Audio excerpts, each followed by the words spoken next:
Hello and welcome to the Unprofessionals podcast. This is Deadmeat here. Mags will be a little bit late as he's having very Australian internet and having um, a little bit of trouble maintaining an internet connection, but he'll join us when he can. Today we have Anatoly, also known on Twitter and YouTube and pretty much anywhere as DOS Nostalgic. G'day, Anatoly. How are you? Hello, how's everybody doing tonight or today, whatever time of the day it is? Yeah, it's lunchtime here. Well, it's after lunchtime here in Australia, so it's it's a nice Sunday, nice chilled out Sunday. So, just in case anyone didn't get the gist, today's topic's gonna be about retro gaming. Where, Yay. yep, just all the old game nostalgia. Um, so basically, Anatol, do you want to give us a little bit of a rundown on who you are, what you do, and where you've come from? Yes. Well, I talk about old games a lot on the internet, and who I am is I am well, I grew up in Russia. Um, I was born in USSR, grew up in Russia, where I played a lot of DOS games, as one did. Uh, I hope at the time, and eventually I moved to the United States about 16 years ago, and now I still play DOS games, but on the other side of the world. And that's kind of what I do and kind of what I talk about. So one thing with the audience we've got here, a lot of them are flight simmers, and a lot of the flight sims are actually Russian developed. Right. So yeah, the major ones. Your audience probably one of the few people who I can say who I can talk about Oleg Maddox and they will know who that is. Hopefully. It's well, hopefully the name tickles my memory, but I couldn't tell you what games. Like Maddox games, I'm assuming is who Oleg Maddox is. Yes. About yeah. So I remember seeing that splash screen. I couldn't tell you what games from it. So Oh, it's we've got ill too, man. It's ill too. yep. So well, that's one of the major games we play. IL-2, the Awesome. Great Battle series. Then there's all yes. Yeah, Maddox is from 1C, wasn't it? 1C is his company. No. So Well, that's it or he was joined no. that. They were bought out. I don't think Ah, he's part of that anymore, and I don't think that studio is around anymore. But actually, one um, C is actually around. no, one Oh, C so is yep, around. But I yes. think the Oleg Maddox founded Maddox Games in the early '90s, and also a publishing company, Auric Vision, that nobody remembers, but that only published a handful of titles. And Yeah, so It's, they and actually released quite a few interesting and successful projects, and just like everything else, they were bought out by 1C somewhere around mid to late 2000s, and I think at that point they all were shut down after. But I am not too sure because I have not been following the Russian game industry closely in about 10 years or so. it's funny. A lot of the because a lot of the flight sims are developed by Russian developers. There's always a element of the community that whenever they lose in a game to a say a Russian built plane, for example, it's clearly Russian bias. And whenever like in like Gaijin's game War Thunder, Hmm. anytime a Russian vehicle sort of gets a buff, or anytime that a Western vehicle gets a nerf, Russian bias and all that. It's so I'm fully expecting a Russian bias comment somewhere in the comments. So you came you started off in Russia. Hmm. Where did you start with your games? What was the first game you remember playing? I actually don't know. I think about it often. In fact, I think about it very often. In fact, I thought about this just the other day as well again because I don't know what the first computer game I played was. I was very little, and my was still the USSR at that point, Yeah, and my mother and her then boyfriend took me to some kind of a children's computer lab. I describe it, but I do remember the situation for for how young I was. I do remember it fairly clearly, but not clearly enough to remember what exactly the game was. It was sort of a Load Runner clone. I don't think it was the original Load Runner, and it's not. But I remember they were. I don't remember what machines they were on. I don't know if they were Soviet machines or sort of like some kind of MSXs or anything. Um, but I remember that the games were actually loaded through the network. That the guy supervising the lab had to, like, he would take a survey of, like, they would just come up and say, what game would you like to play, this is what they are, and then he would go to the main machine and then sort of mm. So just maybe you would, maybe they were like a terminal-based system rather than a actual "Ye- individual are machines. they see, I don't know enough. Terminal does not make sense at the time, because I mean, what terminal when load runner? So maybe Yeah, there was that some there is kind of that. combination of two. And again, I don't know. I remember the gameplay being fairly load runnery, but I mean, there's so many load runner like games at the time. I mean, hell, even load runner itself is not the first game of that type. I know we sort of consider it being one, but it's not. Like it actually is predated by a couple of games with very similar concepts. And and even now, I only recently learned like a Russian 80s 80s Soviet computer that wasn't very well spread had its own variant, like a popular variant of Load Runner clone that was kind of very Load Runnery, but not quite. Um, Video, I mean, you look at them, and because it's so old, they all look the same. You know what I mean? Like, I Yeah, can't, from it's, my memory, I cannot pinpoint. I cannot look at that footage and say, yes, that's exactly that one. I just look at all of them and I say, it could be it, yeah. but I don't know. For So for me, I do remember the first game I played. It was on a I remember Commodore. the first game on the on an IBM PC though. I do Yeah, remember yeah. that one. Well, we'll touch on that first. But first computer game I played. I'm discounting consoles because I can't remember Hmm. what game it was on console, but I know it was the Atari 2600 was the first console game I played. I think River Raid 2 or something of that ilk. But the first computer game I played was Creatures 2 on the Commodore 64, Mm. which was just. I had no idea how to play it, and I was absolutely hopeless at it, and I was like 4 years old or something like that. But I do remember distinctly loading up Creatures 2, and I know this because when I got the C64 Mini, it had Creatures 2 on there, and I'd been trying to work out what the very first game I played on Commodore 64 was because I wanted to revisit it.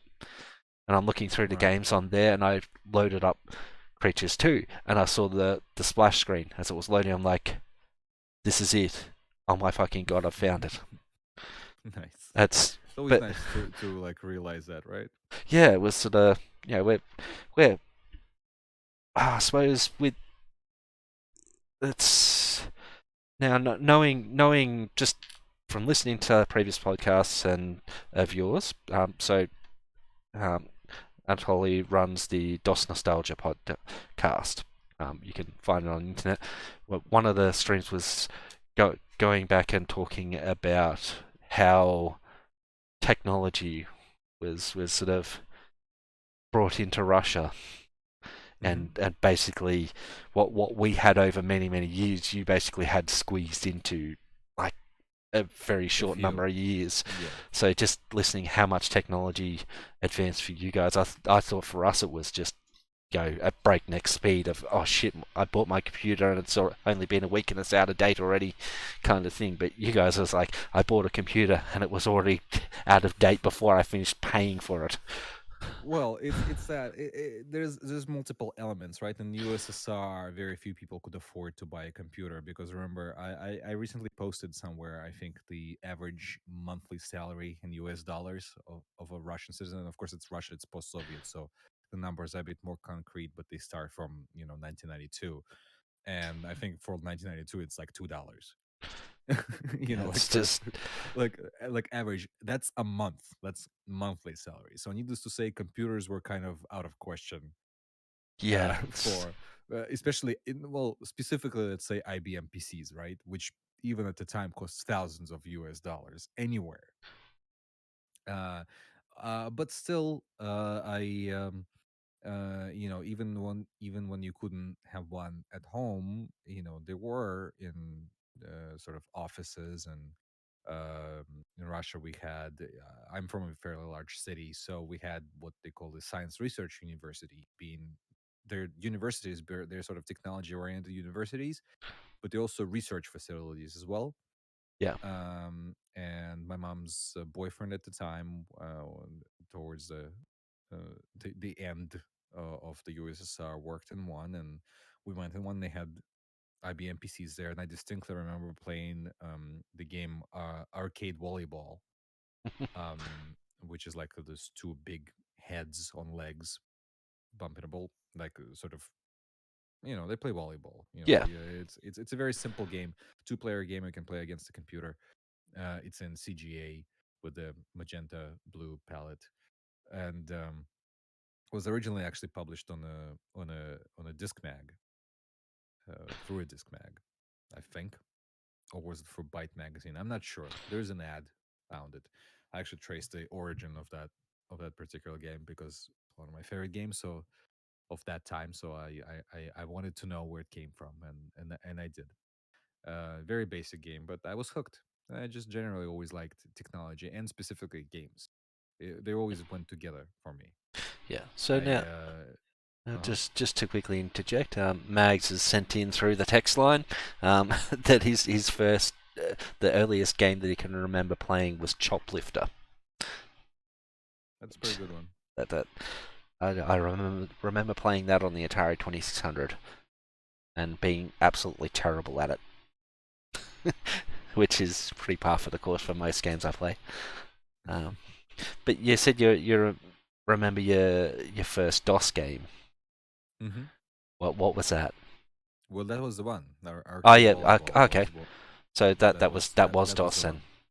Ah, Hmm. nice. The very first DOS game I remember playing, um, it was you'll you'll find this quite interesting. I don't know if I actually mentioned this before. Commander Keen was the first one I remember distinctly playing on a IBM PC. Oh, well, it's funny talking about today. Well, for me, you were in the future. But today, my time in the US still, Yeah, it's the what it's twenty a fifth, 29th 29th. anniversary Yeah. of Commander Keen. It's gonna be 30 years old next year. Can you Uh, believe I can. I actually saw John Romero it? tweeting about that, and I was actually tempted to flick him a tweet and say, "Hey, John, come join us for this podcast," and not letting you know that he would be joining. But I thought, nah, he'd never actually respond and Well, come I don't on. know what time it is. He's in Ireland, so Oh, he's in uh, Ireland now, is he? yes, he's moved to Ireland a few years ago.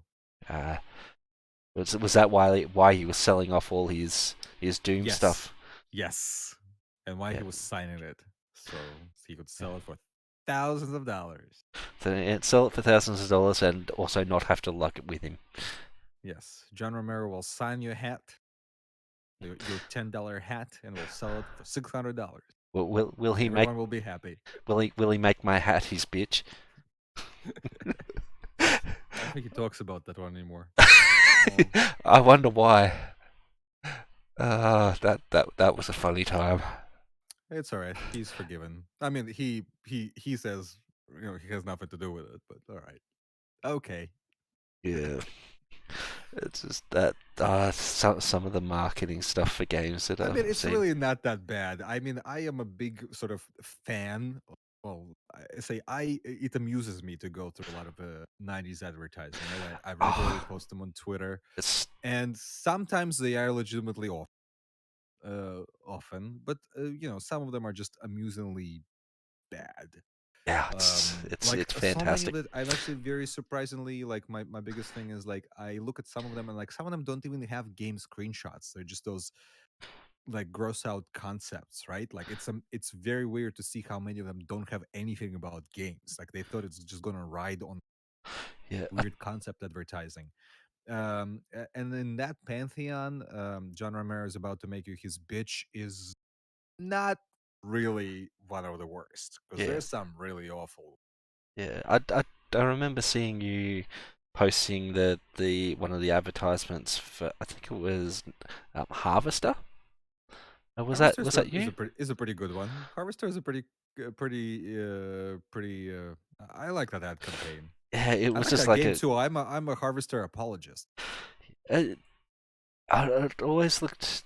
It was that sort of period of games where they hadn't quite made it to 3D yet, and they were doing the high res 2D motion captured Yes, type stuff, yeah. and it, I mean, it looks terrible. I mean, it looks fairly wonky, but I will say Harvester actually has. I mean, it's considered to be a bad game, and I think it's fairly unfairly. I literally just watched a Let's Player finish it the other day. I watched her play it over the course of a month, and she was also surprised to at the level of the writing in Harvester. It's easy to write off Harvester as some kind of a cheesy FMV violent thing, but uh, it may not have accomplished everything that it set out to do, and there's clearly many flaws. But a lot of the things that it did set out to do, it did accomplish and fairly competently. And also, very surprisingly, it did it at the time where very few people were doing that. A lot of the writing in that game is good. And a lot of, I feel a lot of comedy lands and a lot of sort of what's supposed to be sort of edgy but thought provoking stuff also lands in Harvester because there is a sort of a deeper layer. So in that sense, I feel that Harvester actually deserves to be recognized in its sense. And yes, it's ultra violent and gross, but there is a bit of a message in there. And yes, message gets sort of lost towards the end a little bit. It may not be the greatest adventures design or the action design, but I do feel that Harvester is a game worth playing and worth checking out. And I don't hate its marketing campaign. I think its marketing oh no, campaign is mostly fine. I thought it was great. It was Yeah. just a poster basically. Hey, come move to our town, Yeah, it's like a and two old people. It looks like a flyer for a retirement home. yeah, and it's sort of and it's just it doesn't seem like a game advertisement at all. Like No. Well, how about all the like the real ones? Remember the ones for Quake with the grandma with a giant Quake pie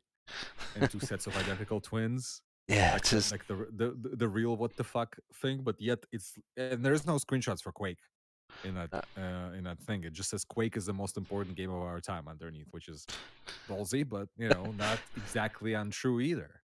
no. Well, Um, so it has all this like that wacky advertising is what I love about the 90s.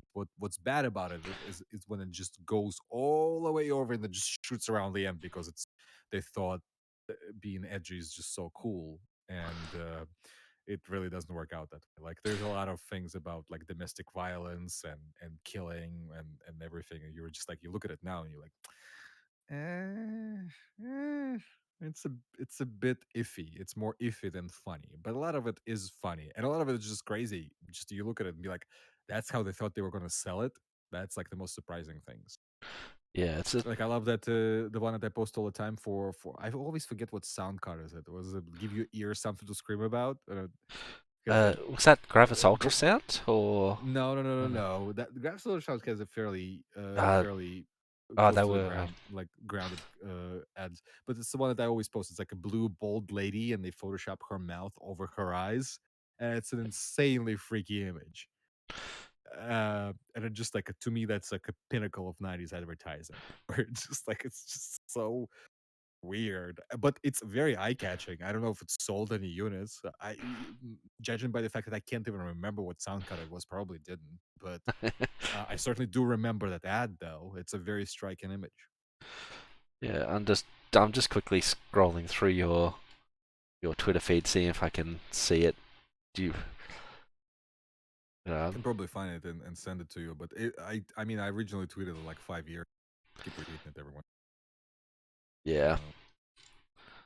Uh, Um, Somebody actually recently, the last time I retweeted it, somebody told me that they had a poster of it on the wall, and it freaked out all of their coworkers, like at work. And then I sort of, well, not that I called bullshit on it or anything, but I asked to see it, and they sent me a picture of that poster framed in their hand in their cubicle. And I was like, I can't believe somebody actually has this on their wall. But of course, yes, if I had that poster that size, I would also frame it and put it on the wall just because of how fucking incredibly 90s it is. yeah, I'm just actually going to, let's see, open this up in a view image. That's what I wanted. So I'm just bringing up on the actual screen the Daikatana John Romero is about to make you his bitch thing, just to give the people actually watching the stream a bit of an idea of the advertising that you used to get. It just, yeah, it's sort of like a double page Sometimes things spread. just And don't age well. Like remember the Microsoft Flight Simulator 5 ad? I don't actually. You don't? It's like, oh, make you like narrowly the Twin Tower flying through the Oh, through the thing, and it's like you look at it now, you're like, holy shit! yeah, that would have been, yeah, that okay. 30 VFR flights. Alfred Paws cross country 30 VFR flights for Microsoft Flight Sim 5.1. It's a picture of a Cessna flying towards the two towers. That's one of them. It's just wow. Yeah, Yeah, that I would mean, they not. can hold it against them. It's just in retrospect, you're like, oh, that didn't age well. Yeah. Um, I tell you Like what, it's an there's interesting ad. There's nothing. It's very tasteful. I mean, Microsoft has their share of terrible ads. I mean, like the DirectX One ads is insane. yeah. Um, it's like It's it's called Who Spiked Up My Game, and it's as bit of a '90s insanity as as there can be. yeah. Speaking of Flight Sim 5.1, just you made me think of Meeks Field. The the Oh yes, just I think people keep modding it into even modern.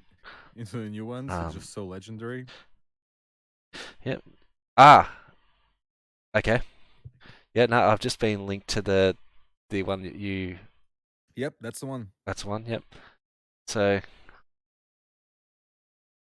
yeah. So remember, as you buzzed the 42nd floor of the Twin Towers and rudder into power off spin recovery above Times Square, safety is a pilot's first and foremost concern. Yeah, that That's ad. Oof. oh yeah. That's Yep, that did not age well. it did not. No. Um, it's just yeah. But yeah, speaking of flight sim, have But it's you? also stylistically, it's very '90s ad, right? That Ah, font, the it's the the photo, and everything. And again, there's no screenshot from the game. There's a photo of a box art on the like top right yeah, it's sort two of page spread. There's oh, nothing. They literally just it's a concept ad. It's a not ad for a game. Like in the '90s, they thought so often they could just get away with a concept ad and not even show you anything, which is like insane by today's standard. But yeah, I mean, I guess they did, but it was also the case with every advertising, right? It wasn't just for video games. It's a lot of the product ads in the '90s were just concept ads, essentially. yeah. It's sort of. I'm just about to. Oh, right. Let's not bring up the picture I wanted it to bring up. Okay. Tab. Advertisement. Yeah, let's bring that up. So there's a advertisements for Quake. So there's Quake is forever, the most important PC Oh, game ever. The wedding photo. the marriage one. Yeah, Yes, it's just that's probably my least favorite one. I like the beach one and the grandma one. Uh, the the beach one there's the was beach one pretty. there. Yes, That's just like what's being advertised? Exactly, like it's a concept ad. it's There's nothing relating to Quake in that ad.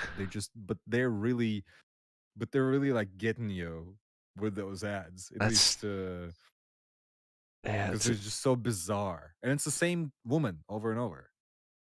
yeah, it's just Uh, there's a apparently there's one here for Resident Evil, which I'll just bring up. Oh, is that the one with the eye? That's the one with the eye, yes. Resident Evil Okay, yeah, I Director's remember that Cut. one. It's not even one of the worst ones. There's like a two-page spread ad for Screamer the Racer, which is just a close-up of the eye, and from the corners of the page, it's like the hooks come in, like uh what's that, Clockwork Orange style, and just hold that eye spread open, and that's the ad for a racing game. Yeah, I'm just trying to find the Harvester one, just to show That people gotta be that. like yesterday, like a couple of days ago. Just go through my media. Yeah, that's going through it I mean, I know now. I post a lot. I know I post a lot, but it can't be that far. How sure of that are you? Oh yeah, no, you're right. Right. So copy that, paste that into that window, bring that up.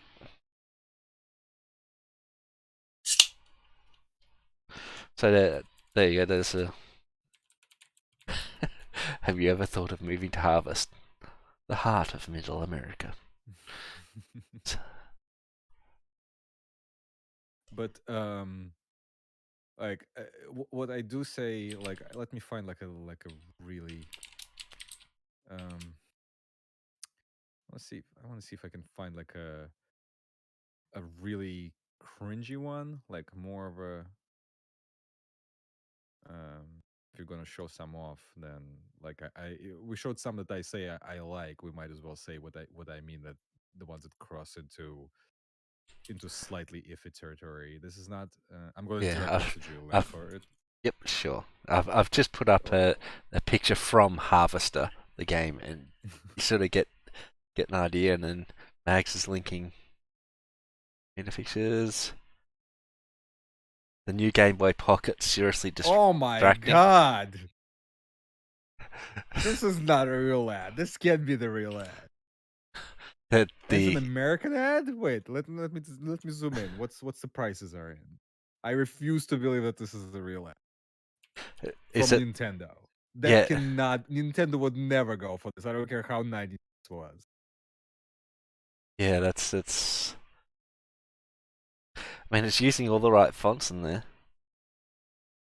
It's Price. just It looks like the price is in pounds and British pounds. it's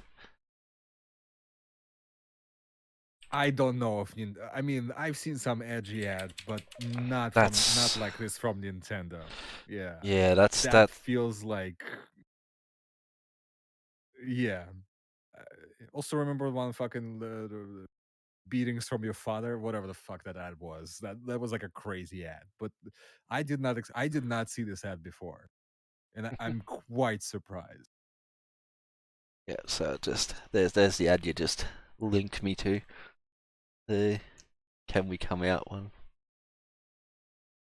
Yeah, but see, like on the first page, it's two Yeah, pages. yeah.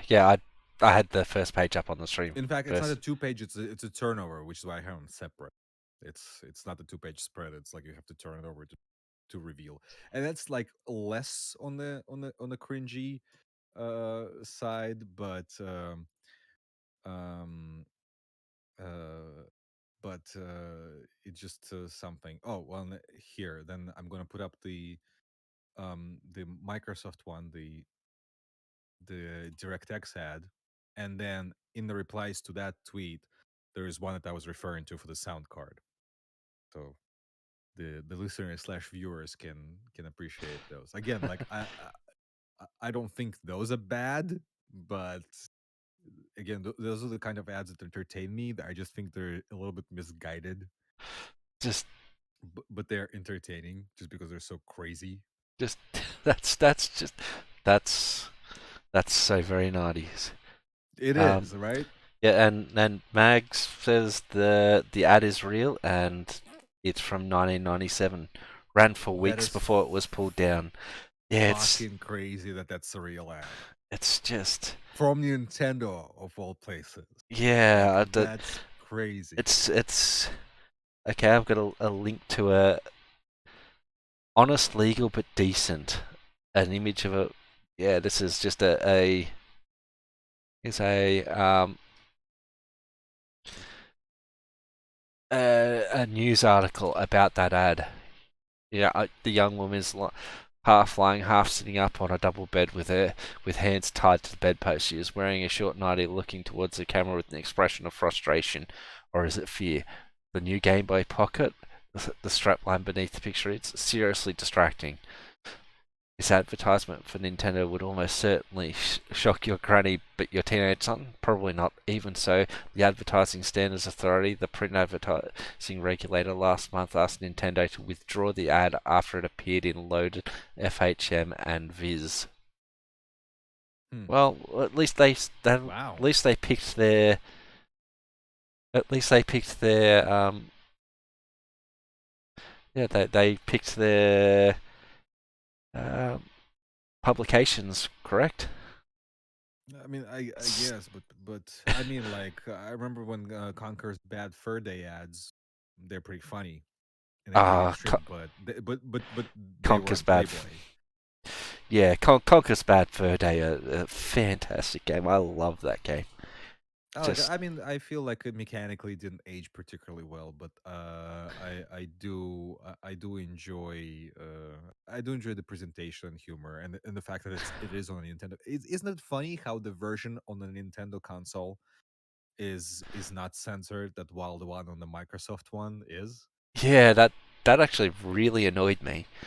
It's really bad. Like they went on all this great things to do the fur rendering and they're redoing everything, and it's a complete remake and it has multiplayer and everything. But yet the game itself is censored, like on a Microsoft console. Yeah, it's so so. Like you can't say you could say shit on a Nintendo 64, but you can't on Xbox. That's just crazy to me.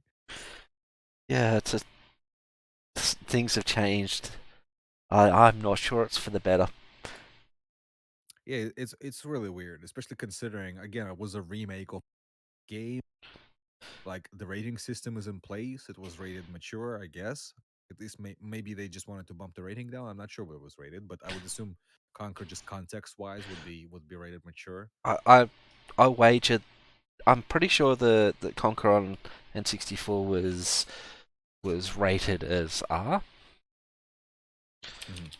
On the But Nintendo 64, but they wanted but to what bring was it it what down. was it on Xbox? Like that's the thing. Did they bump it down a little bit for the Xbox, which would make sense, I guess, why would Um, they would censor it. But there's so much other thematic material in there that's besides the cursing that's still in there that I don't that would still probably would give it an M.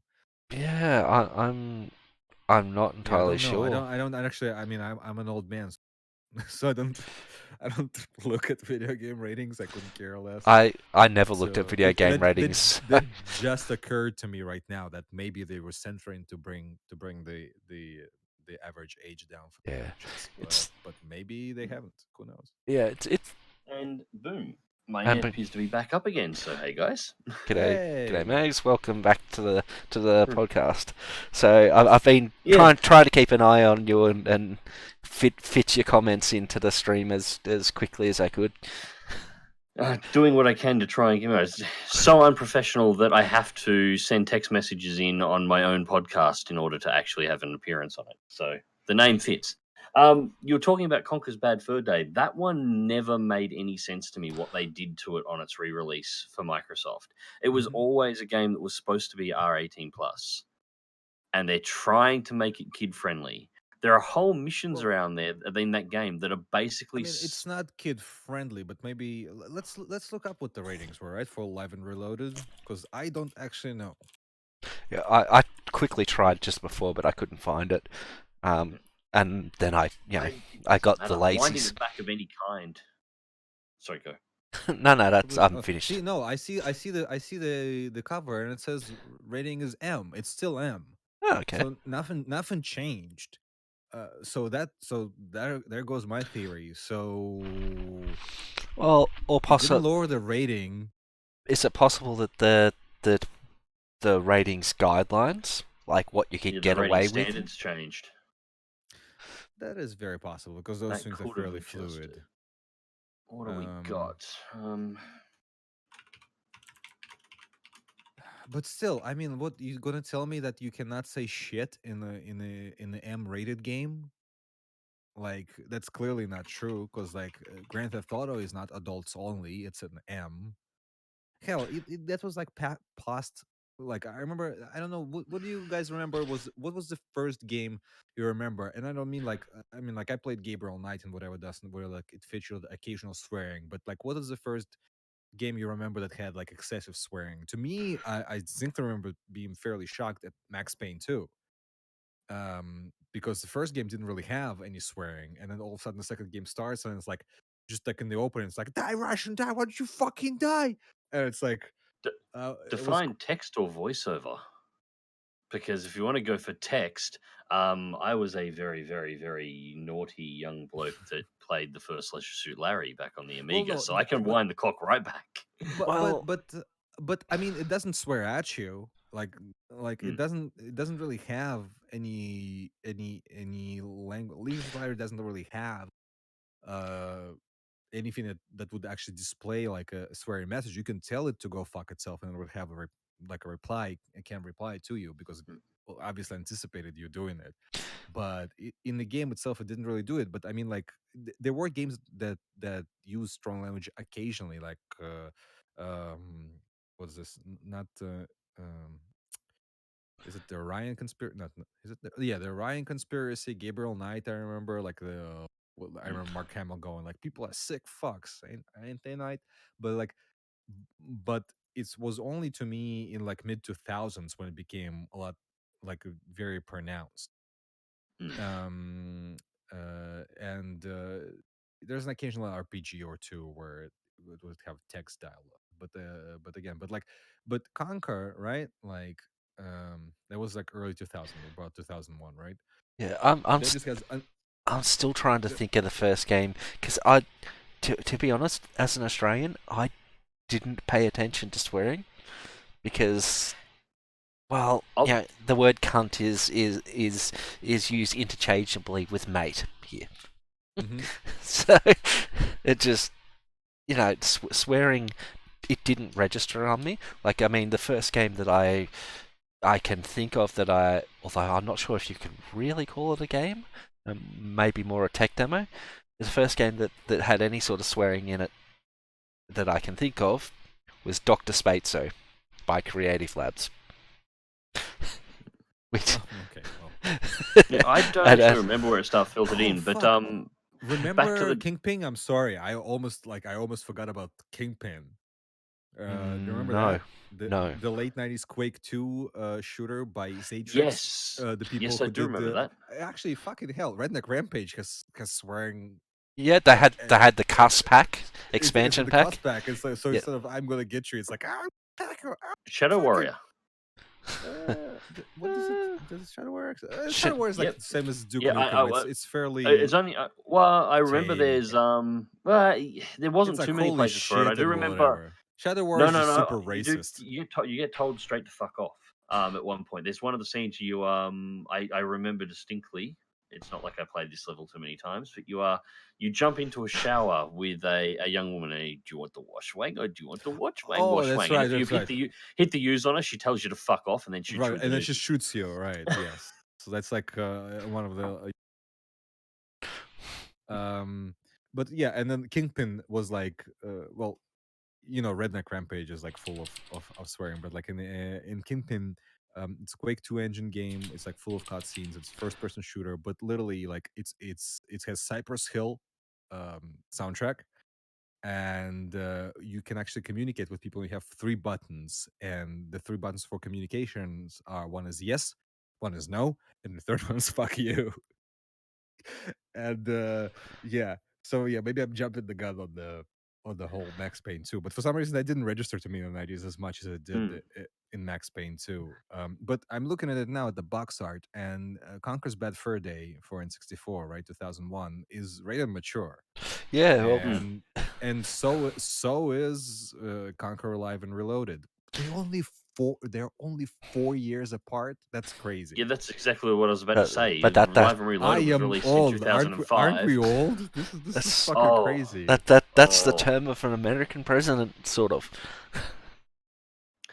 Yeah, For now. I was having a nostalgia trip the other day. I was going through a whole bunch of old games, just going, looking at what was the top 10, top 20 releases in any given year, and started, around about now, just going backwards through the years, and I started getting into the mid 90s, and I realized 2 things. One, I am getting fucking old very quickly. That's the first thing. What was that, Gramps? Considering I had people in chat that I was talking to that were younger than the games that I have 4 members of playing. That The happens. second thing was 93, 94, 95, 96 were fucking amazing years for game releases. I will say for PC, there are a few years for PC specifically. I will say like 93 and 98 are probably the best years in PC gaming period, and 98 could be one of the better years in just in all of video game history. I hear Mags frantically typing the video games 1993 into. Oh no! Actually, just loading up a couple of the different years. Like some of the lineups here that just blow me away. They are quite incredible. So many amazing games came out in the like mid 90s, from 93 to about 98. Like those just 5 years to pull of amazement. 96. Just to pull 96 as just the first one that pops up. We got Super Mario 64, Quake, Resident Evil, Duke Nukem 3D, Pokemon Red and Blue, Mario Kart 64, and I just clicked the wrong button here to make that one flick down. Mario Kart 64, the Dead or Alive series launched. We got Tomb Raider. We got Diablo. We got The Elder Scrolls 2 Daggerfall. We got Civilization 2. Like, half of these are the launches of franchises they're still trying to make games on today. But now look up 1998. And it's like 98 was 98 a good year. is like everything is like a revolution. It's quite incredible. Yeah, same thing. Your Half-Life, Zelda, StarCraft, Spyro series, Baldur's Gate, Resident Evil 2. Metal Gear it's Solid, the same thing. Yeah, Thief. and it's like this the whole way through. Yeah, Thief, Fallout 2, my yes. favorite RPG. Like 1998 is a great year. Yeah. But in PC gaming, I will say, personally for me, just for DOS, because by 1998 was the year that DOS was dead. Yeah. With 1997 being the last big commercial year of DOS releases. So 1998 there was nothing. Right. I mean, things go away. But like for DOS gaming, probably 1993 is probably. Yeah. I'm just looking through the list of games from '93. There's a couple that sort of stick out to me. There'd be Lands of Lore, Throne of Chaos. That was '93, with Patrick Stewart voicing King Richard. Well, it was just the CD version, right? Because the original came out slightly earlier. Yeah. So. Yeah, I miss that whole pre-DOS gen because basically I would have done this in the intro if I had stable net connection. I was on Amiga 500 until about 93, 94. Oh. I was an Amiga guy. I will be silent on this topic. Oh no. I've been told that there is some Nah, I just run and joke. I do on Twitter. There's an Amiga 20 feet away from me, Amiga 500. Actually, I don't care. I think it's a fine machine. I just don't like people who invent the game was better on Amigas, Amiga. The magical capabilities of Amiga into the mid 90s, where it was already fucking dead and over with. It's like I will you will not get that from me. I will fully acknowledge that Amiga is an amazing machine. Especially it feels almost like an impossible machine for 1985. Well, not almost. It does feel like an impossible machine for 1985, and with how much it cost, it just looks like magic. All the specs and everything, you just like, oh my god, everything is like half a decade ahead of its time during a time when things were obsolete by the end of the year. I'm still more of a fan of the Atari ST.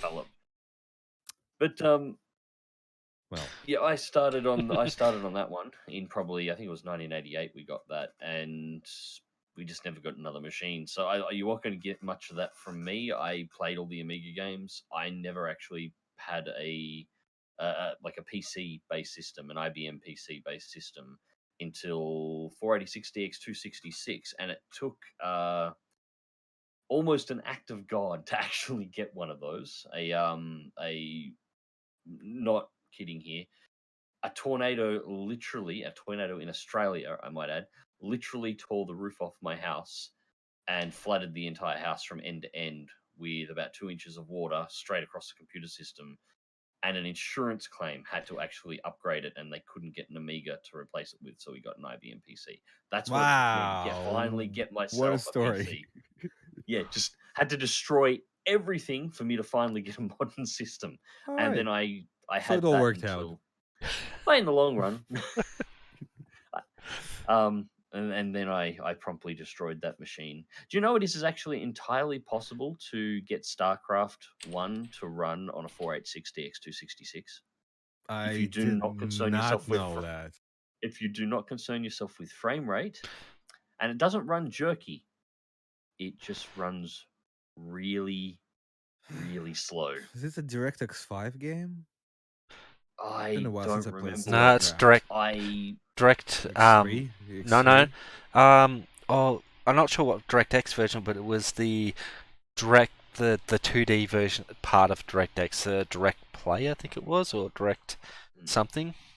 So it's 3 or 5, yeah. But yeah, because I know if it was DirectX 7, it would no way. But I did not know that. But I'm quite surprised. I mean, I had outdated machines for the longest time. I remember specifically, even in the year 2001, I bought a friend of mine's Cyrix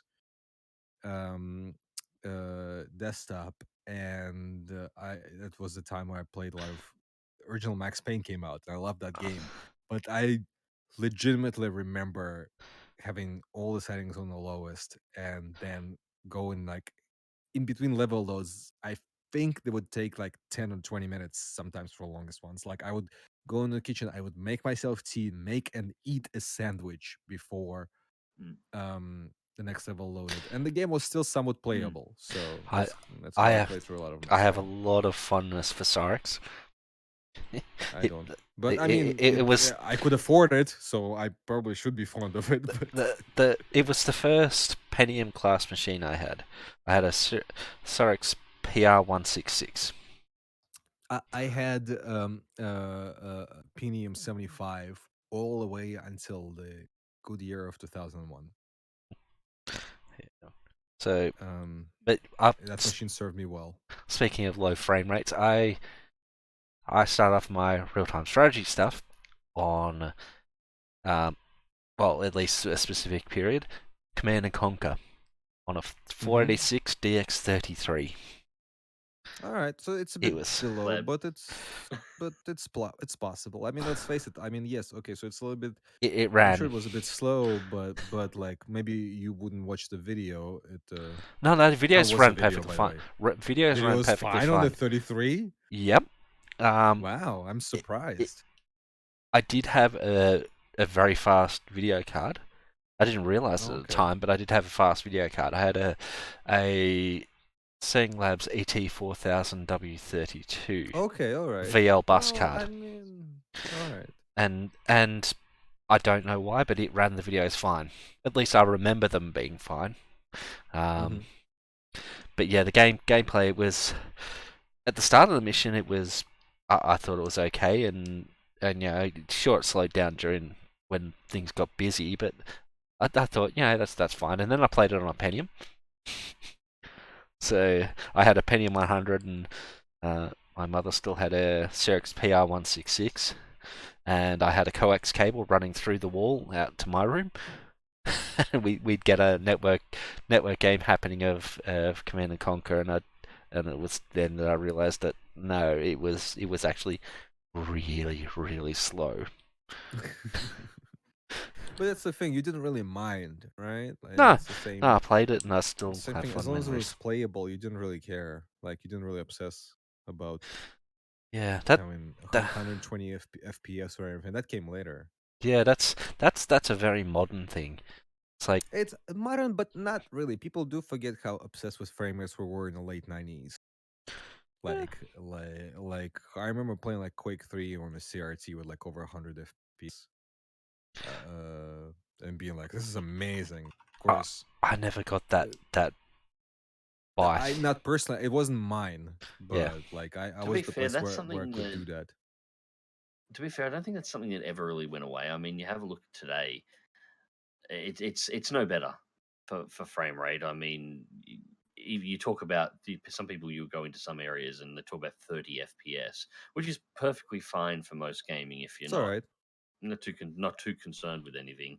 But they'll It talk about depends it on the like game, it's some kind of obviously. virus. Yeah, it depends on the gaming type, but they'll talk Yeah, about 30 some FPS like it's people some kind of react to horrible like virus. some people react to 30 FPS like it's a crime, but it's like Mm, games that just like have such a big there's all kinds of things to consider that mm, games across platform, they have physics engines and everything like you mm. and like 30 fps is Yeah. if it's okay for the game, it's fine. I of course would prefer to have unlocked frame rate and Mm, everything. We were talking before the podcast. I say I actually like playing Tetris Effect in VR, and in VR on PC, it's a bit more. Well, the PC version is generally has FPS unlocked, but like I don't have my monitors and everything mm, are 60 hertz, so I don't actually get high refresh rate.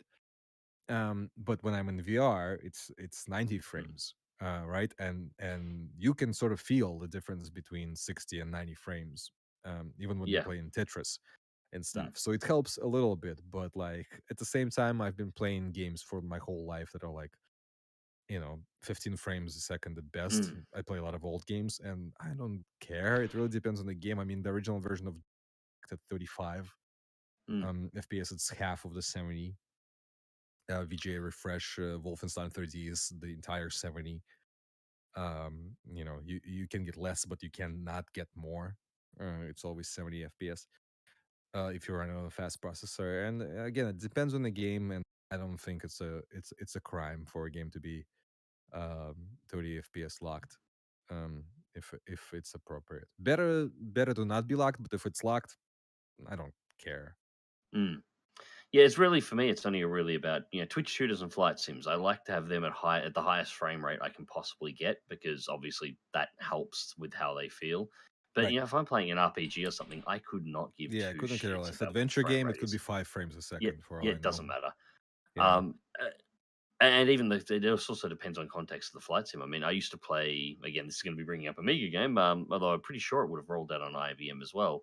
But the original Cinemaware Wings, the Oh yeah. 3D section in that where you're Uh flying, that ran at about 5 frames a second. yes. Well, you needed to because it wasn't made for the 500. You Mm, needed like a 1200, and it played um really really mm, well. But mm. that game did not come out on DOS, sadly. It Uh, didn't. Oh, no. that's a shame. 'Cause that was Hmm. fantastic. That's one of my fondest memories. That It's game. I actually think Cinemaware games are very overrated. Wings is actually one of the better ones, and it Mm, is a bit of a shame mm, that it didn't. didn't come out. It, Yeah. it was actually like it was pretty much an Amiga exclusive Mm. for longest time. I think eventually it came out on Game Boy Advance and something like that. But like, if you had like an Amiga 1200 or Amiga 2000 or something like that, thing flew. Mm. And it's actually one of the games I saw somebody recently test in a video of one of those Amiga accelerators and fun. And yes, if you play it on a 500, I'm surprised at how anybody played it on the 500 because I it looks completed it. it looks borderline unplayable because the frame rate is literally I think sometimes it's like 2 frames a second at best. Yep. Yep, they're the 3D section in particular. The rest of the game is perfectly It, fine, but that 3D section in yes, particular, very the slow. flight sim part, it doesn't look like it's frames per second. It literally at some points looks like it's seconds per frame. Yes, it's not far off that. That But actually it's still, reminds I me have of a such. Commodore 64 game I used to play, which was a full polygonal 3D game. Or one of the Freescape games or something. I'm not sure what it was. It was a military combat simulator that had all these really fancy planes that you could fly. You know, it had the F-16, had the F-4 Phantom, had the MiG-23, and things like that. I'm not familiar with the 64 I simulators. yeah, Sadly, I am I familiar don't with a remember lot the of name of it. early 3D games though. I Like I have a Spectrum, and Spectrum is not a powerful machine no. at all. But there are some 3D games on it that I'm like so legitimately impressed by. If anybody ever wants to look up like Eye of the Mask Okay. on the Spectrum, it's just like mind-blowingly insane that anybody ever put that. It's done by a guy called Sandy White, who I've read multiple interviews with, and the guy was so good he would actually assemble. Uh, he did so much assembly that he would just he would write assembler code. He would just write up codes essentially. He was a human assembler. Like he didn't need to run his assembler through an assembler to get the machine code. He would just write machine code uh, for a lot of his functions, which is pretty crazy to me. But I believe it. So I've seen Eye of the Mask. I played it. so It's not a very good game, but graphically insanely impressive. yeah. So I've just got a screenshot of it up on the stream at the moment. Screenshots do not make it No. justice. You need to see it in motion. Yeah. And knowing the specs of the Spectrum, you'll be like, what the hell? But also Spectrum did have a few Freescape games. All right. Like Oh wow. every platform got a few Freescape games. Yeah, Here we go. exactly. You look at it and you're like, oh wow. Because and wait till like Yep. I So don't I've know if got you it look running on the stream. at the maze or anything, but like fast forward to see like because you also fly around a face. Like later. Like at first it's a maze, which is free navigating, but sort of. You get to choose where to turn. But then you fly around the face. That's a sort of the second chapter of every level. And it just I can't believe that's actually happening on the Spectrum. And that's 30 years ago. And I've seen 1.5 million demos these days that have all kinds of crazy effects, but that's interactable and from back in the day. Mm. I just remember that sort of mentioning demos. I just remember during the early DirectX 8, I think. No, probably DirectX 5 days. There was a demo that I found that was like something like 130K in size. That was just a 3D tunnel. It was just like a plane or something flying down a 3D tunnel, and but they'd done it in like 130K in the Windows 98 era. Oh, I just remember yeah, seeing that. That just I reminded me mean, of that. It was not interactive or anything, but it was just 3D accelerated 3D tunnel that moved at an incredible rate. Um, no.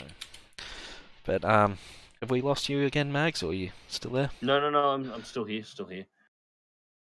I'm just using the opportunity to To spam a video.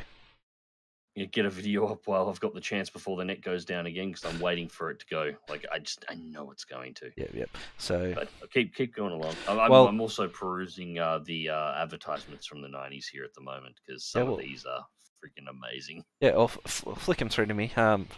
Anatoly's just quickly stepped away from the computer for a second. So yeah, it's just some of the things that I that you see people just making almost incredible things in the smallest possible size. I think there was like a demo that was like something like 64 kilobytes or something like that. That was impressive during the day.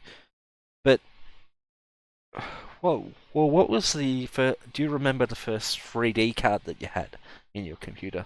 First 3D card, 3D Effects Voodoo Banshee was my first card. Wasn't the first 3D card, but that was the first one I actually finally got my little mitts on because after I got that 486 that I mentioned, there's a Yep. reason why I tried to make things like StarCraft and that run on it, and managed to because it was either that or not played at all because Yeah, you didn't have a it's only been the last couple of years. Keep in mind that we're talking back 25 years at the moment, yeah and it's only been the last probably 5 years that my old man has actually gotten to the point of kind of fully understanding exactly how a computer functions, and that upgrades and necessity are a necessity. And occasionally, if you want to keep running even the same software after updates, eventually you're probably going to need better hardware because the software will consume more over time. Completely did not get that, which is why we had an Amiga from '88 until a storm destroyed our house, and then we got the 486. And he still was using that 486 after I had stopped using it and finally built my own. And I built my own would have been 98, 99. I finally built my first machine, and that's yeah where I got the Banshee, which would have been about Banshee era. yeah He was still using that 486 after I had spent, half a decade trashing it doing shit like that in about 2005 before he finally came to the conclusion, maybe I should buy another one. And he bought a garbage PC off the shelf just to top it off to make things worse. Could have asked me to build him one; it would have been fine. I bought a piece of shit, and then had to suffer with that, and he suffered with that for nearly a decade as well. yeah But yeah, you know exactly the kind of person I'm talking about here. yeah. Love my old man to death, but him and computers just did not mesh for a very long time. Now he's got better broadband than I have. Bastard. He's got better broadband than I have. So He's got better broadband than bloody half the planet. He's in the top 3%ers now for the speed he's got. and But yeah, that's how far away is he from your place? 400 meters. Ah, Seriously, he lives in a state that's about less than half a kilometer from where I live, and he has what would be easy top 1-2% of net in the country, and if you went over worldwide, you'd probably say top 5% in the world. It's fucking ridiculously fast. about He's 1,200 basically feet got in your in. Oh, wait a minute, you're Russia, so you know yeah. metric measurements. Yeah, he's got basically a direct line fiber optic straight out of the country to wherever he wants to go. Yet I'm over here and I've got to connect through a mobile tower that goes down all the time and has to get through a goddamn about 2 kilometers of bushland and over a whole factory, a series like a factory and industrial area with 3-story tall metal boxes in order to get direct line of sight to the tower. And every time the wind blows, my net drops out, and that's the difference that about 500 meters makes. God damn it. Wow. So Yeah, I'm trying to get that fixed. I'm hoping that I might have some good news this week on that front. But it's also entirely possible that I might just get told to get bent too. I'm essentially I've put in a petition because of my disability and a few other things, and the fact that I run my business from home through this net connection because of my disability, so I don't have to go anywhere. I can operate from home. I've put in a bit of a petition for. There's apparently a tech upgrade program that is not mentioned much, but does actually exist. That potentially, best case scenario, could get them to roll a optic cable to my house, but more likely will have them pick up the couple of 100 meters of copper between me and the node for the telephone line and plug the copper into the node, which means I won't be as fast as those that are directly fiber, obviously, but I'm only going to have a couple of 100 meters of copper to deal with, so it's still going to be 10 times faster than what I've got and 100 times more reliable. So I'm hoping that I'll be able to get on that, and that'll actually correct this issue, and then I'll have some stable internet and be able to run the streams myself, and actually be able to live stream all the goddamn time like I want to, because I can't at the moment. But anyways, that's enough of my problems. Yeah, I linked that the ad that you popped up some moment ago there, but it looks like somewhere. It looks like somewhere mid '90s, Nintendo just went really edge. Yeah, but that to me is that the keep it in your pants ad. Yep. See, that to me is more like that feels like a more of like a regular '90s ad to me, basically. Like that's what most of them were. It's not too extreme. The one the With the Game Boy woman Color title, yeah. one, like with the woman tied, that was where I would be Yeah, like, that was- holy shit. Yeah. Yeah, that was real. I double checked before I posted that up to you guys too to make sure that wasn't a shop. There was the when one you guys were talking about it, that was real. I saw maybe half a year ago. I always forget what it was, but like I can find it if I wanted to. But it was like it was like a lot of like it was like a father and son, and it was like domestic violence was implied. Yes, I saw. I did see that one. Forget what it was for, and it was the craziest ad, and I was like, oh my god, like that's the one of those that just goes full circle, where it goes too edgy and just comes back like embarrassing. I've just shot one through on podcast notes for Dead Meat. That one's not for Nintendo, but that's locally UK made Nintendo accessories. UK had a lot of those weird in local magazines that I saw. A lot of them that had like the Sega ones, especially. Yeah, the Sega ones. Like, there's one that I put up right now that's for the arcade stick. The more you play with it, the harder it gets. Yeah, that's what I'm on. But they had a bunch of them, and that's just the UK, I guess. It's to me that's not. I don't know. There was some. I remember one. I forget, was a GT Interactive ad, and was like an 8-page ad, and it was like it started off like it's like a medical journal of mental illness, and then just classified each game under a certain mental illness that was made up. Just feels like really in bad taste, really. And I'm finding some gold here. I can think of this Cancel Cloud Women. That just sort of I feel like goes with the time. Just I saw somebody post today an arcade advertisement, which I can't even see the title of the game, but I could see the woman in her short shorts, and that's pretty much what that ad was about. There's a lot of these that I'm looking at that I can't actually tell unless I really zoom in and start reading the fine print what the hell it's supposed to be for. But that's the thing, is like a lot of like the concept ads, like you don't I don't know how they thought that they can it was the 90s in general. Like the big thing is, the other thing I remember, it was a lot from 90s games, was the box art. Yes. The box art was a photograph of the box art. Yes. This was big on the Sega Master Systems all the time. Like that's all they did. They made the box art, and then they they made a box art, took a photo of the box art, and made the photo of the box art being the box art. Grid. The Sega Master System games. Yeah, they did it all the time, and it was like in other unified. places too. Yeah, it was, but it made no sense. Like, why not? No, it made no sense, obviously you had to make a mock-up. This was pre-Photoshop days, so they had to actually have made that box art mock-up to take the photo of to make the box art. So why not just make the box art the box art? Yeah, it's pretty crazy to think about it, but it's in the sense I feel that it's a nice way of unification. I'm a big fan of unified things. So like, yeah, Uh, as crazy as it seems and impractical in a sense, I do think it Ghost kind of House, the worked out. Sega card, up on the stream at the moment. Oh, there's one that I remember that for the Master System that I can't remember the name of the game, but I remember it was a big laughing stock about it. It was one of there was a white grid again, and it was a photo of a game cartridge with the sticker on the game cartridge being the logo for the logo for the game. So the same basic idea, except it wasn't a Master System cartridge. It was a cartridge for something else. I don't remember what it was for, but it was a Oh wow. cartridge for a completely different console that they put on there. And the game was right, and the sticker on it was right, but they just must have reached into a grab box of cartridges, pulled one out, stuck a sticker on it that they'd printed off 5 minutes earlier, took the photo, and it wasn't actually for that console, but that was the box art for it. I can't remember what that was for. Yeah, it's just yeah.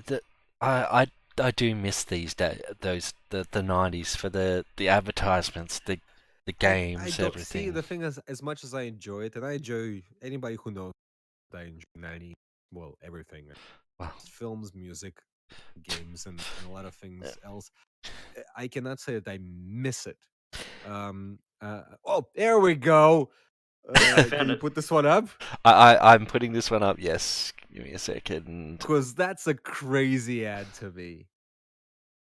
There we go. Um, yes. It's just ah. Uh, yeah. I mean, yeah. I mean, in a sense, it's cute, but It's just but also not really. oh, just Uh, and, the I can't stop fucking laughing at this ad. I'm like, what the fuck? oh, just look. Just remember, not only did somebody design that as an actual pitch and it got Yeah, approved, it got but approved. They multiple got people were in paid the for it. approval Yes, yeah, all you got paid approved for it. it. Yes. Multiple people were in the approval process.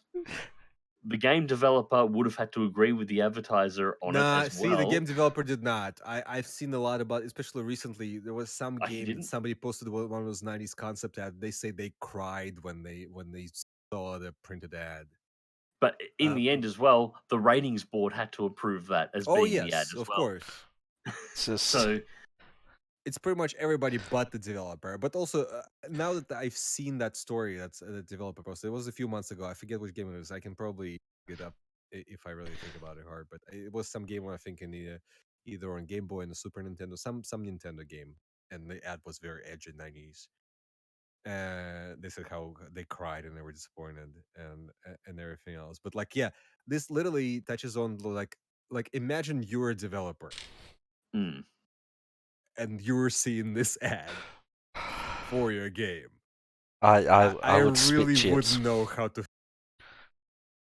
I would not be happy at all. Yeah, I probably wouldn't either. And as much as I love '90s and all its like weird edginess and stuff, um, yeah, I really don't know. I mean, but at least there are screenshots from the actual game. I mean, some of them mm. didn't even have that. Um, Again, most of the ads with the I'm looking to some ad with some women like that. I don't care. Maybe more misguided in the. Did you see the series? Remember the Derek Smart game? Battle Cruiser 2009. Yes. Oh, That had like a series of like 10. in Everybody remembers the Joe Guest one, in but in it's a series of ads. It's a series in of about 5 or 6 different ads. incoming rant Uh, about Derek Smart coming. I can just feel it.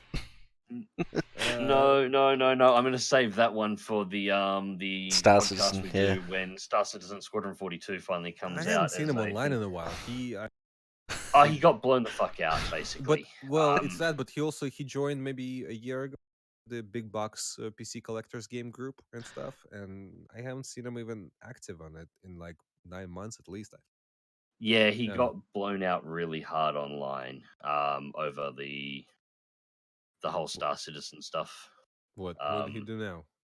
Well, I don't oh care. no, But Well, Yeah, yeah. like So everybody, that's the Joe Guest ad that I'm looking at now. So like, everybody remembers that, but it's a series of like 6 or 7 different ads. I have all of them, Hello, yeah, Joe.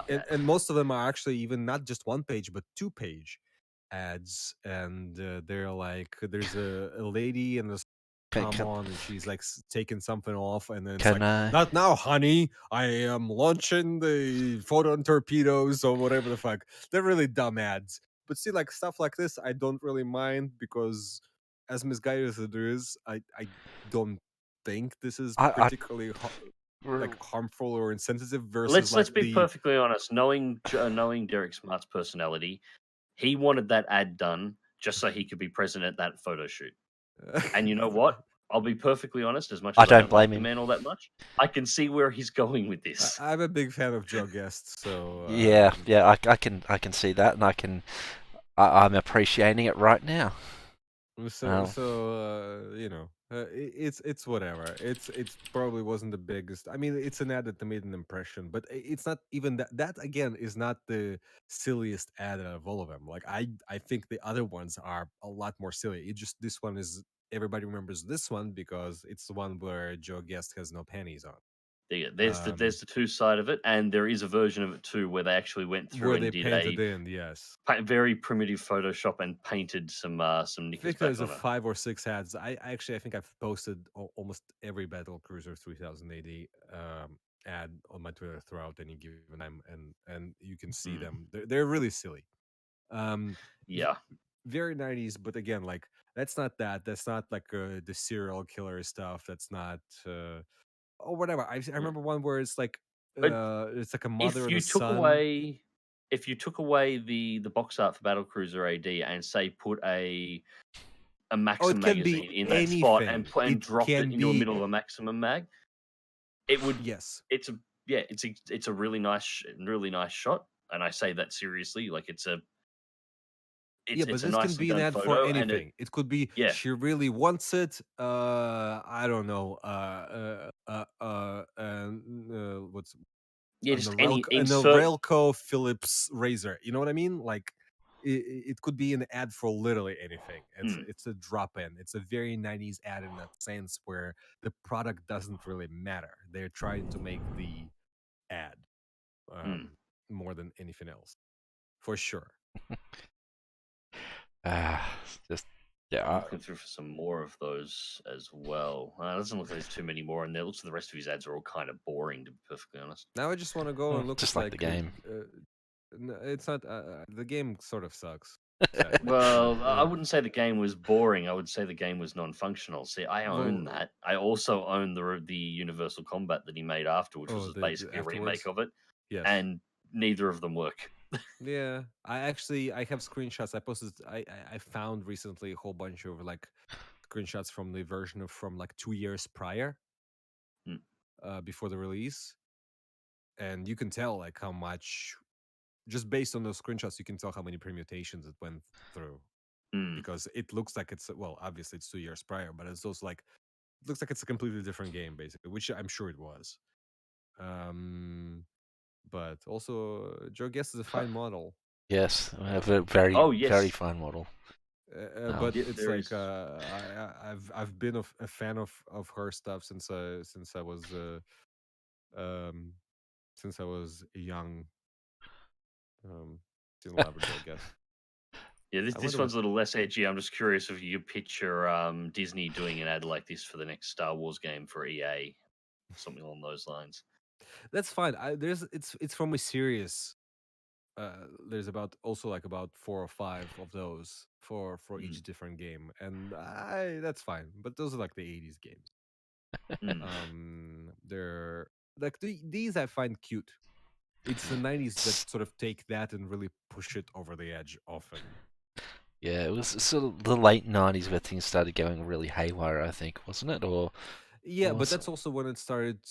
It's when it started to go and like, that's when we sort of started realizing where, well, or maybe the marketing people started to realize when you were better off advertising the actual product, Product.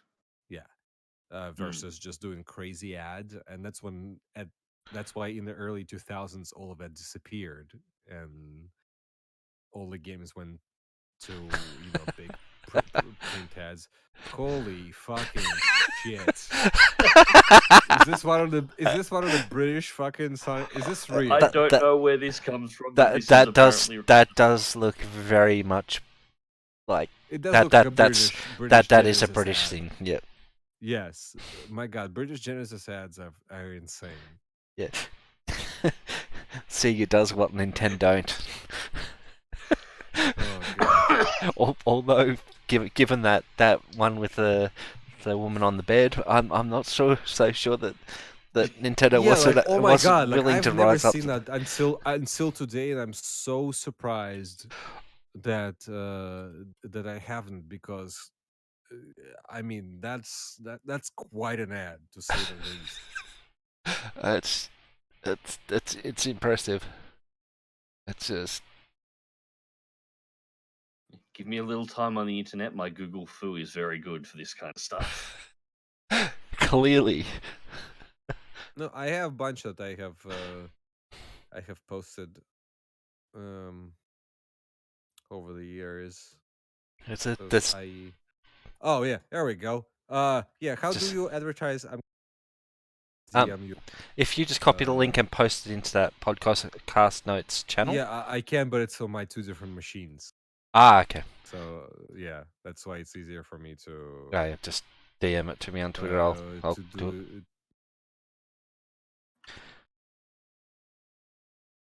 Okay, copy that. Paste and go.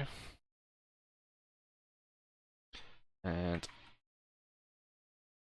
2.5 million former addicts can't be wrong.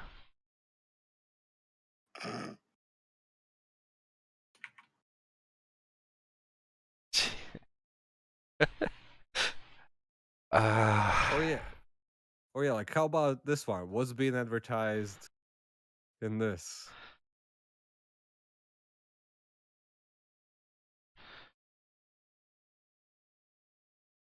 All right. I'm just waiting for them to pop up on screen so I can actually see them here at the moment. I'll copy the links into the podcast notes. So that was the other one, and did I change that? Yep, cool.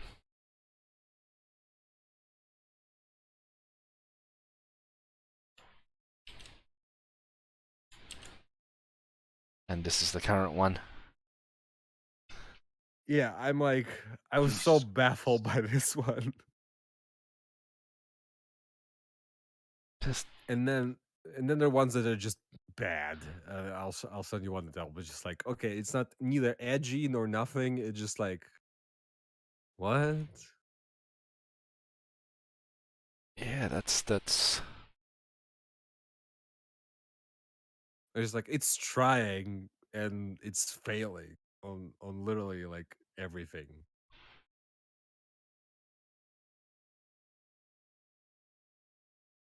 oh the 90s pre-rendered 3D.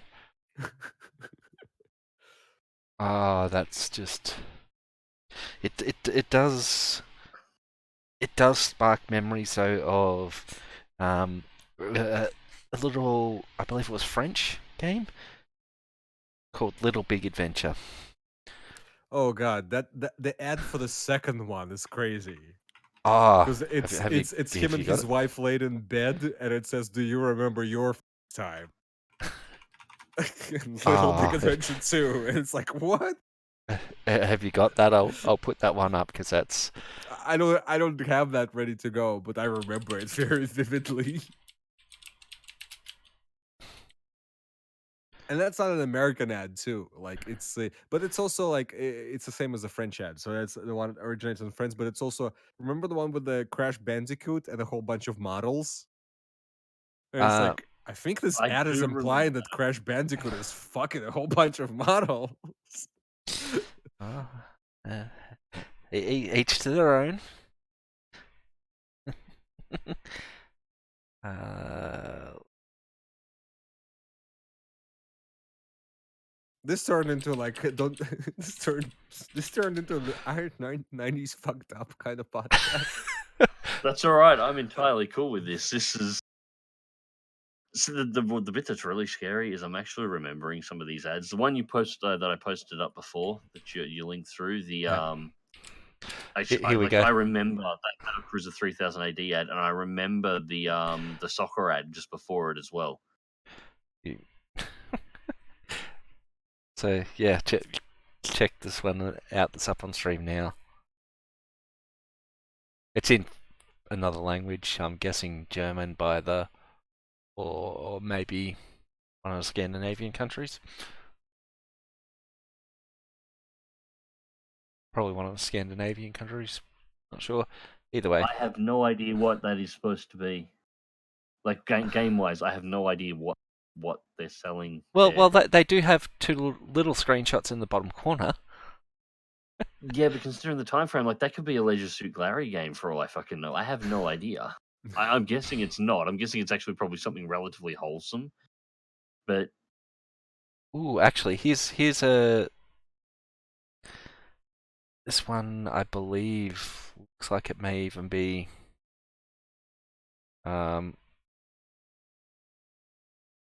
in image new tab. There we go. This may even be in, well,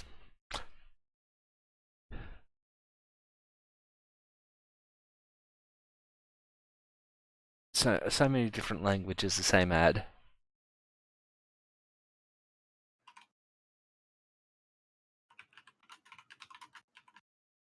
That's just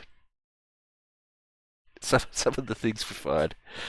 It's just this podcast is probably going to make a whole lot of not a whole lot of sense to people just listen who are listening to it. I was just gonna say I'll just the podcast that's relied entirely on visuals. Yeah, I'm just picturing people just going through. Oh, okay, I'll just look those images up.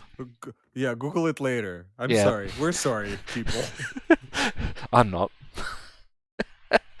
It's just trust me. We're sorry. We're sorry. We're looking at them. No. Well, yes, but I'm not sorry that I'm making other people look at them. This actually hurts me on a whole other level as well, because a few years ago now, but prior to doing any of the YouTube stuff, back when my eyes were still functional, sort of the last major job I had, I was suit and tie in the advertising industry. I used to sell advertising, and I'm currently doing a graphics design degree where a big portion of it is actually advertising design. So I'm looking at these, and they are just making all sorts of shudders go down my back at how the fuck any of this could be approved. Like most of this does not just.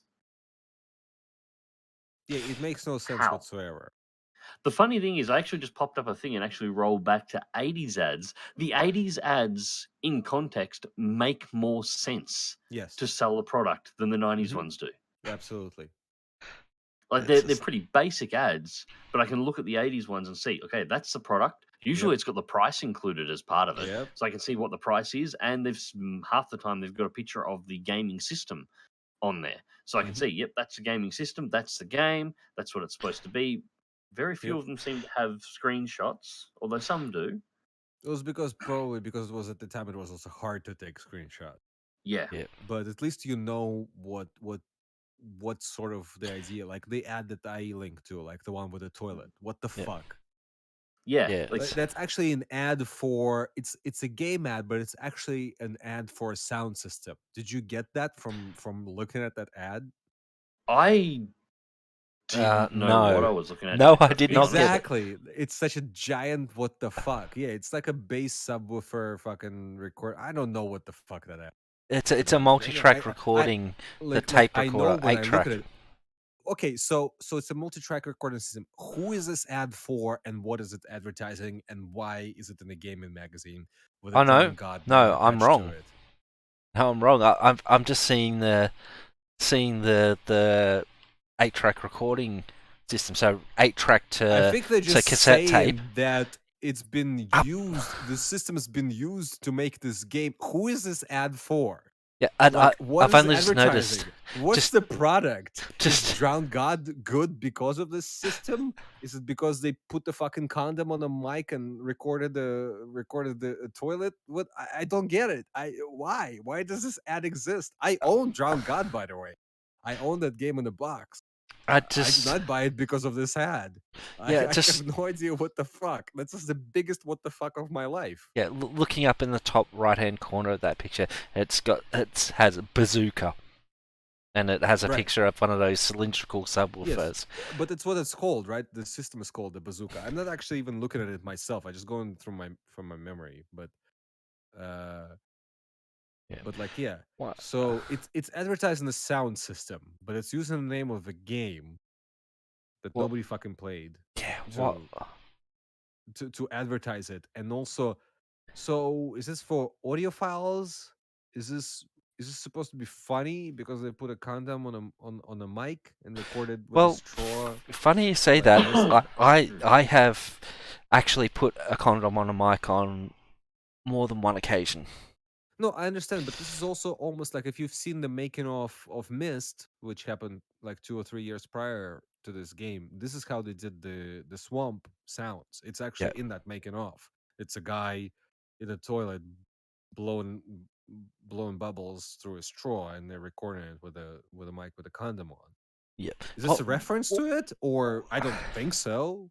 Yeah. What Are bugs we me about supposed to that picture care? though is that they're using what looks to be an SM58, a Shure SM58, to record something that would require a sensitive microphone to pick up properly. You got an SM50, audio file here. an SM58 is a microphone designed for loud bands on loud stages, so it picks up the person's voice and not the band around them that's got a fucking wall of sound just blasting out. And I actually would like to point out, because I'm going to post another one. Yep. I'm going to link you to another one, because even the job ads were the same way. Here's that link because I just remembered that one. What? It's That's literally the same style workout for Sierra, by the way.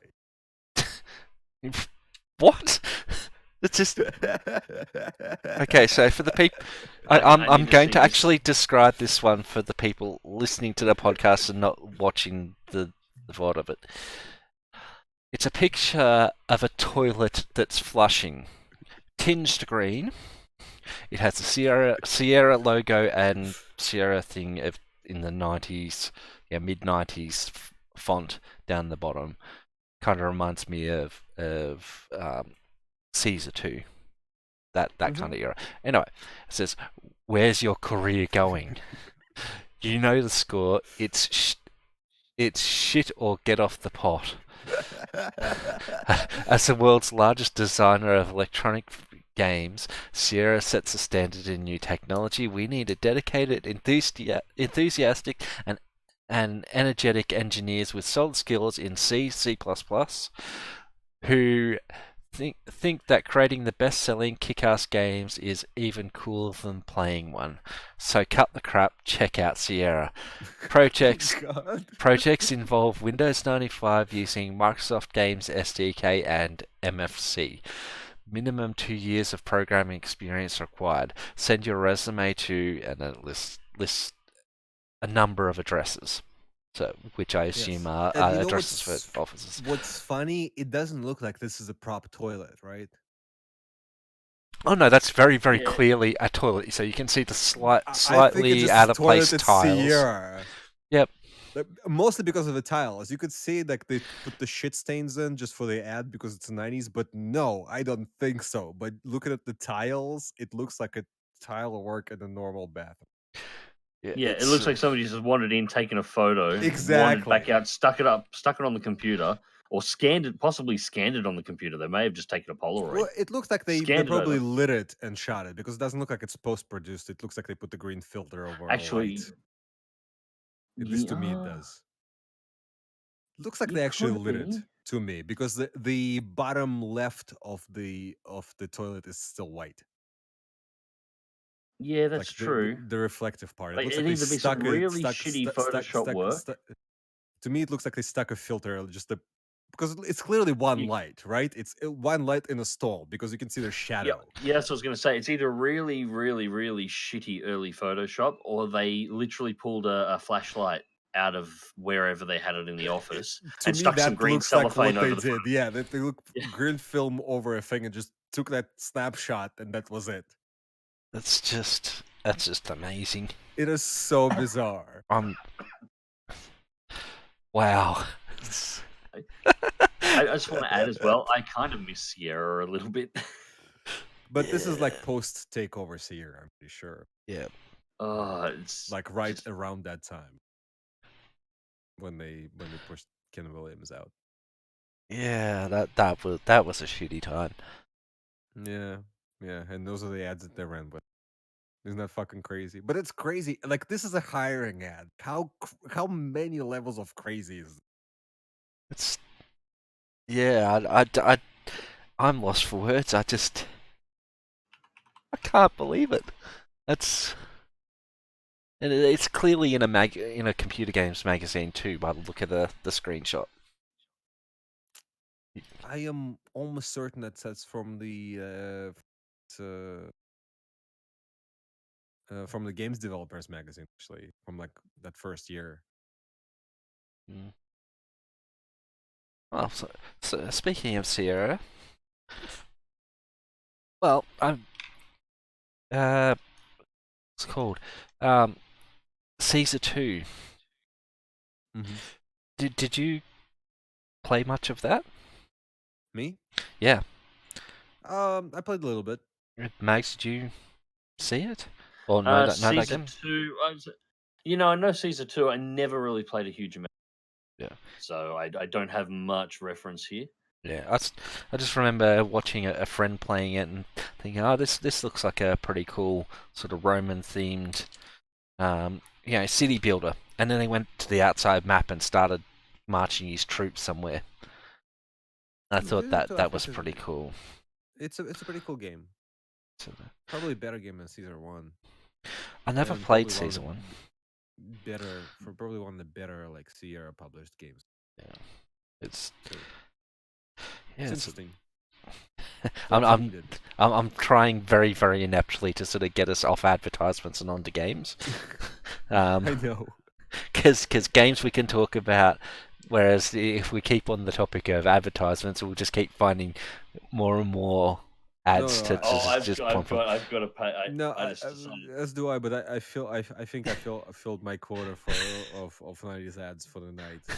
Like I have a giant archive, like that's multiple gigs in size that I can just look through 90s ads. I At think I'm will. about to start collecting them. Some of these are fucking great. Awful, but great. Oh yeah, that's the same thing. I love the awful but great ones. So, very often you will also find ones that are just like you just shake your head at them. Go like, okay, I can see where Uh, idea was, but I cannot believe a whole bunch of people agreed to that. Yeah. Going back to the games, you mentioned 93 and 98, and we talked a bit about 98, but there was not much talk about 1993. I'll just point out one game that might fire something up. X-Wing. That was released in 1993, in February Pretty good game. 1993. yeah, I missed. Far I had better to than TIE Fighter. Oh no, get fucked you. And I know you're talking shit just to stir me up too, because you're more Imperial. No. You're the Imperial. X-Wing. I had to backtrack to play X-Wing. That was before I got the PC. I dropped straight into TIE Fighter, and I had to go back and trace down X-Wing. And even once I played X-Wing, TIE Fighter's still better. Go the Empire. Oh, shut up, you imperialist pig. Damn right. No, it's mid 90s. That was my introduction to the PC era, and keep in mind too, I had the 500, we had the upgrade cards for its RAM, which I gave it a whole 1 meg of RAM. I think it was. It was something huge. The expansion card for it. Don't quite remember. I think that's what it was. Yeah. And I had that up until in the mid '90s. But once at the time we got the Amiga 500, my father was actually in the Air Force. And Amiga software was actually fairly difficult to come across in Australia, but we used to be able to get access to lots of it going through the military, because obviously people would be overseas doing service, flyouts, fly to here and there, and we're able to get stuff from all over the world. And that's basically my entire Amiga games collection was imported in the back of C-130s. It was the only way to get some of the stuff in. And that's where all my games came from. But in the early 90s, my father actually left the Air Force and came back up to rural Victoria to take over my grandfather's farm, his father's farm. So I was basically cut off from all the game supply. So between probably, call it 1990 to about 94, outside of buying a PC games mag, which were fairly thin on in my area as well, I actually didn't see any games. I didn't see any of the development in between. I completely skipped Doom and Doom 2. I had no idea about them until after I came back to them. I Oh. skipped all the games that were in the middle there, just a giant dead block of the early 90s. So I jumped from playing, and a lot of the games that I would play on the Amiga as well also tended to be older. So I went from playing things like Cannon Fodder and things like Cinemaware's Wings that came from the desert, F-18, the original F-18, F-117 Stealth Fighter, all these kind of games, and then was suddenly dropped into a world of, I think the first game on the 486 which came with it was Descent, Oh wow. and dropped straight into Descent. And then I had TIE Fighter was one of the first things that was bought for me. The very next year I had Dark Forces and the Dig. I was big from Mm-hmm. adventure games, obviously being a big thing on the Amiga. There was a lot of them, and then I wound up with the Dig in 1995, which was a LucasArts game, and it was fantastic. Obviously, Full Throttle was that year as well. Although I don't think I got Full Throttle until 2006. There was the big one that sort of sold me on an entire genre, one of my forming genres for simulation. MechWarrior 2, 31st Century Combat. Oh god, that's a I think great. that was the third game I got for that. It was like I got no, I got, yes. Yeah, it would have been the third game, because I got TIE Fighter given to me for my birthday present, which was about 3 weeks after we got the computer. We had Descent already on there. And then I got Wing Commander 2 out of my own money, and then somebody got me a late birthday present, and that was MechWarrior. So I was dropped straight into these games that looked nothing like anything that I had played on the Amiga, and just this massive leap forward in graphics and in gameplay and in styles and the rest. And so yeah, anything prior to that, I actually missed out on. But I have really fond memories of 94, 95, and TIE Fighter in particular, because these were the games that sort of introduced me to, welcome to finally catching up on the half decade you've just missed.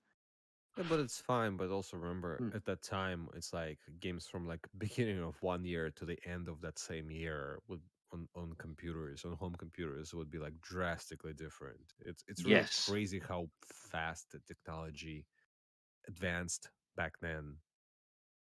It's Yeah, well, the joke was our 486 was obsolete before the insurance company delivered it. It's like there's 4 years between Doom 2 and Half Life, or Hmm. any of the 98 games, Thief, Metal Gear ah, Solid. It's just insane to think that it's just we're kind of. I mean, games I just saw. My roommate's been playing Death Stranding. It looks incredible, but I mean, games from even 5 to 6 to 8 to even to 10 years ago, they still look pretty Hmm. similar to Yeah, graphics especially wise, we've the sort better of looking slowed ones. down. Yeah, we've Um, sort of hit a slowdown at this point at I the mean, moment, where we did. It doesn't developing higher end feel. graphics is, yeah, Yeah, just we can somebody just go better. But there's no point, and the cost involved versus what you're going to Yeah, I get. mean, those games cost We've like reached, hundreds of millions of dollars. Crazy. yeah, we've reached the point where the return isn't worth the investment, and I'm fine with this. I'm just wishing somebody remembered now, as it's slowly becoming cheaper to produce games of the same quality we've had for the last 5 years. That it'd be really nice if somebody would actually remember to give over some of the money they're saving to the writing department, so we can actually get some Yeah, games with some fair, fair. decent fucking stories. Would be Any good because any they're of you pretty guys enough for me.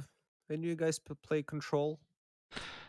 I Remedy's latest game? I have I looked at it for the main reason that it has RTX support, and Right. Yeah, it does have yeah, RTX support because it's Remedy. Of course, they're gonna have all the latest rendering support. yeah.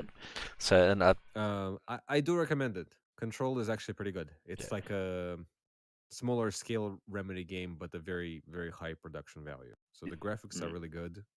yeah, It's digitized actors and everything, and the story is very sort of Twin Peaksy and everything. But it's a third person shooter, and it gets really good once you get to the ability to levitate. Yeah, I've seen some of the videos of it. I haven't played it myself. Most of the latest thing I'm up to games wise at the moment is the recent Star Wars release. Friggin' and now I can't actually remember the name of the goddamn Yeah, thing. I can't remember the name of it either, but that's what one yeah, everybody's playing. yeah. I So hear it's good. Oh, well, gentlemen, it's been over 2 hours now, believe it or not. So it's Oh probably no, time that we need to start wrapping this one up. I did finish all my drinks. Man's run out of drinks. He's got to either go get more, or he's gonna go pass I out. can't. It's 11:30 at night. Yeah. So But where I am, all liquor stores close at 8 o'clock. yeah, that's harsh. It's unfortunate, is what it is.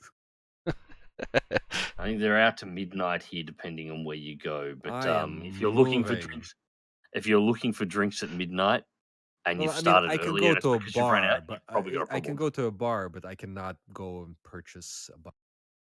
We Oh have no, we've got drive-throughs that are open till midnight in this area. The problem is that if you're, as I said, if you're looking for drinks at midnight and it's because you've ran out, you're probably not in a state where you can actually We can drive. So you drive. better have Yeah, you better have that's somebody fair. available for that. They do walkthroughs though, so if you come staggering down to the bottle and flash your card around and point at the right refrigerator, you're probably likely to leave with something. They're pretty okay with that, which is Okay. DoorDash, you guys have delivery service? in not the in cities there are. yeah.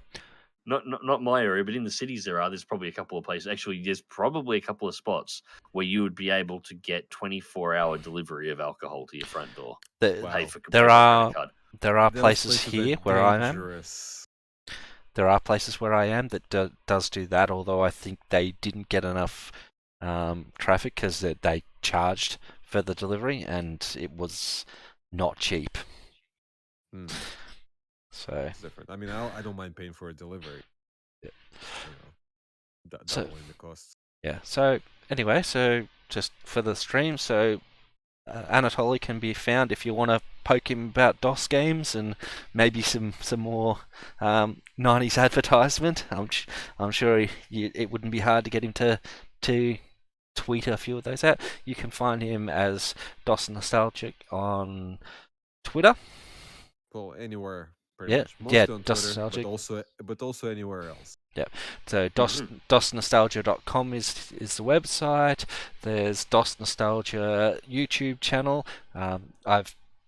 There's a whole heap of videos on there, especially ones where you have a basically a montage of a whole heap of DOS games per year. It's more of those coming too.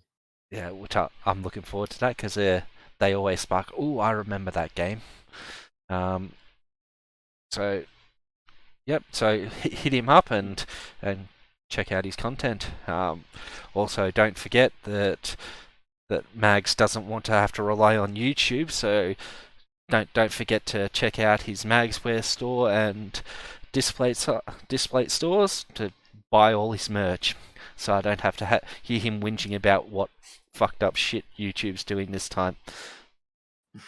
Oh no, you're gonna hear about that anyway. It'd just be nice that if I can whinge about it and not have it overly affect me. Yes, I'm not going to miss the opportunity to drag my balls across YouTube's face. Let's be honest here. Yeah. Well, And Yep. I was going to say, I'd like to put out a bit of an apology to everybody for not being in soon enough. Speaking of things that I want to drag my balls across, I'd like to start with NBN Co. because they have been fucking with my internet for the last 3 days now. And it looks like they're probably going to be continuing to do that into next week. So it's a wonder that I actually haven't dropped out back again. But and it's unlikely to last much longer. So, yeah, sorry for not being here at the start of my own podcast. Anyway, since you started it up, Deb, I'll let you finish it off. Yep. But, Well, thanks for everyone for listening, and we'll catch you in the next podcast. Bye.